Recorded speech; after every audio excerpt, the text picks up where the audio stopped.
back, everyone. All eyes on the market again this week. You know, it's been pretty shaky. And here to tell us what we should be watching is Channel 13 financial expert Steve Budin. Good morning. How are you? Good. The market is like the hot topic lately, isn't it? It's been a tough month, to say the least. Yes, it has. It definitely has. And something we're actually looking forward to is on Friday, the GDP report comes out. And this is important because why? The gross domestic product, otherwise known as GDP, is basically a collection of data that says how the whole U.S. economy is doing. So we're expecting a plus 2% number, 2.5% number, which means the economy is growing at 2.5%. Historically low, and this is an issue because starting next week, the presidential primaries start. Right. And this will give both sides of the aisle evidence and propaganda to argue their case. So most of the challengers, at least on the Republican side, are saying if they pass their budgets, GDP could go up to 4%. If that happens, the government takes in more money. If it takes in more money, it helps reduce our deficit. It helps potentially put the U.S. on stronger footing.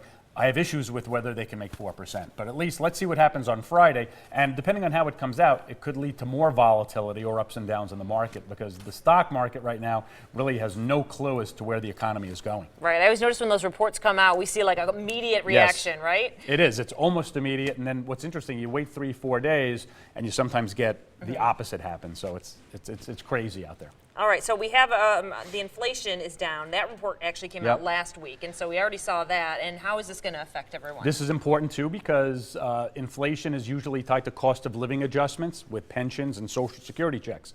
If you went to the gas station in the last couple of weeks, you noticed that prices have come down fairly substantially. Now, we don't even really have inflation. It's something called disinflation, meaning prices actually went down over the last 12 calendar months. Now, it sounds great when you go fill up a gas tank, but the concern I have is for corporate America, if prices are going down, it means profits are going down. And if profits are going down, the companies usually have to pull back in some capacity, and sometimes that means layoffs. And you're seeing that in the oil and energy space. Again, it's great for Nevada that prices go down, but a lot of these multinational oil companies in the state of North Dakota and Texas are having huge layoffs, 5,000, 10,000 at a time. So not necessarily good for everybody. Right. And I mean, obviously, these reports, it's interesting because the regular person doesn't watch the reports or think about it. But, I mean, they do tell so much, and they come out, you know, every now and then. So they do. And we ignore those to our peril. You know, sometimes we've gone over this over the last couple of years. Bad news is good news.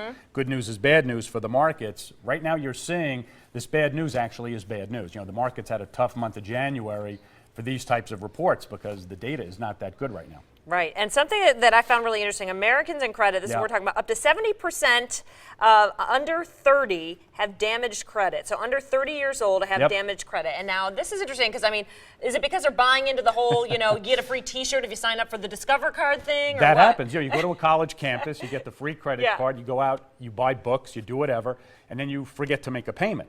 And even one missed payment can stay on your credit up to 10 years. So if that happens, when you go to rent a car, when you go to borrow money to buy a car, when you buy a house, a lot of that will affect the interest rates you pay. Right. So it's amazing that even if you're younger than 30, some of these mistakes can last with you for a long time, and it adds up to tens of thousands of dollars just in higher interest rate payments.